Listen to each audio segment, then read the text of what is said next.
সকালে রোজই প্রায় 5-10 মিনিট উঠতে লেট হয়ে যায়, তবে আগের দিন রাত্রে দু একটা সবজি কাট করে রেখো আর ওটসটাকে গুঁড়ো করে রেখো। আমি কিন্তু এইভাবেই করি, কেননা বাচ্চাদের সবজি খাওয়ানো খুবই বড়সড় একটা চাপ। কিন্তু তুমি যদি ওটসের সাথে সবজিগুলো অ্যাড করে দাও, দেখবে টিফিনটা ভালো মতোই ফিনিশ করে নেবে। এখানে আমি 1.5 কাপ মতো ওটস নিয়েছি, মিক্সিতে গুঁড়ো করে ওর সাথে বড় চামচে 2 চামচ দই দিলাম। ওটসটা আমি আগে থেকেই গুঁড়ো করে রাখি, এটা তোমাদেরকে দেখানোর জন্য করলাম। তো আর দইটাও আমি এখানে ঘরের তৈরি ফ্রেশ দিয়েছি, যেদিন ওরা দুধ খায় না সেদিন দই বানিয়ে রেখে দিই। আর ওই দই বাটির মধ্যেই আমি বেশ খানিকটা জল দিয়ে ওটসের সাথে দিয়ে একটা পাতলা মতো ব্যাটার বানিয়ে নেবো, কারণ এখানে ওটসটা ফুলে গিয়ে বেশ একটা টাইট মতো হয়ে যাবে। তো সেই জন্য আমি আগের থেকে এখানে পাতলা মতো ব্যাটারটা বানিয়ে নিলাম।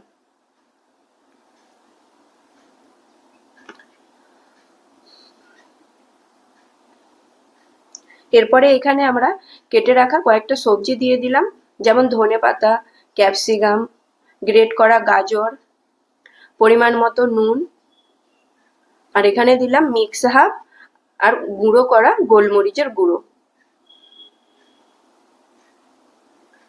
আবারও ব্যাটারটার মধ্যে খুব ভালো করে সবজিগুলোকে মিশিয়ে নিতে হবে। দেখবে ধীরে ধীরে ব্যাটারটা অনেকটাই ঠিক হয়ে গেছে। আর এটা আমরা একদমই রেস্টে রাখবো না, ইনস্ট্যান্টই বানিয়ে নেব। এখানে আমি একটা ননস্টিকের প্যান নিয়েছি, তোমরা চাইলে যে কোনো কড়াইতে বানাতে পারো, এটা কোনো অসুবিধা হবে না, দেখবে চটজলদি তৈরি হয়ে যাচ্ছে। আর ওটসটা কুক হতে খুব বেশি সময় লাগে না। সামান্য বাটার দিয়ে 1 চামচ মতো, ছোট চামচের 1 চামচ মতো এইভাবে ওটসের ব্যাটারটা দিয়ে এইভাবে রাউন্ড বা যে কোনো শেপ তোমরা দিয়ে নিতে পারো। আর এখানে ধ্যানে রাখবে গ্যাসের ফ্লেমটা যেন একদম লো থাকে। ব্যাটারটা এখানে স্প্রেড করার পরে আমরা গ্যাসের ফ্লেমটাকে হাই করে দেবো। আর এইখানে আমি ভেতরে 1-2টো চিজের স্লাইস দিয়েছি। একটা চিজের স্লাইসকে টুকরো করে 6 টুকরো করে নিয়েছিলাম, তারপর অ্যাড করেছি। সামান্য একটু দিলেই দেখবে ওদের মন খুশি, আর দেখবে টিফিনটাও ওরা ফিনিশ করে নিচ্ছে, কারণ ওদের মন পছন্দ জিনিস আছে না, চিজ আছে।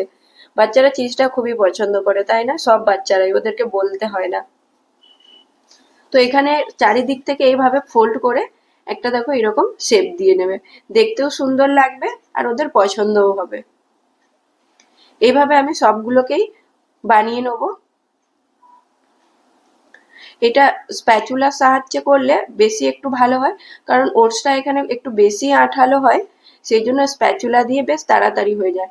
আর একটা করে বানাতে থাকবে আর সাইডে ফোল্ড করে রাখতে থাকবে, আর এইভাবে তৈরি করে নিতে থাকবে, দেখবে তাড়াতাড়ি হয়ে যাচ্ছে। ওইগুলো একটু ক্রিস্পি মতো গোল্ডেন ব্রাউনও হয়ে যাবে আর এক সাইডে তৈরিও হয়ে যাবে। আমি কখনো কখনো এইরকম বানানোর জন্য 2টো করে প্যান বসিয়ে দিই, তাতে আরো চটজলদি হয়ে যায়। তো 1-2 মিনিট তোমরা এটাকে ঢাকাও দিতে পারো, আমি তো ঢাকা দিয়ে করি না, তোমাদেরকে দেখালাম। ঢাকা দিলে আরো তাড়াতাড়ি হয়ে যায়। টিফিন এখানে তৈরি, আর সঙ্গে একটু কলা আর নাশপাতি দিয়েছিলাম। কেমন হয়েছে আজকের রেসিপিটা অবশ্যই কমেন্টে জানিও। সবাই ভালো থেকো, সুস্থ থেকো, দেখা হচ্ছে আবার একটি নেক্সট ভিডিওতে। Take care and tata.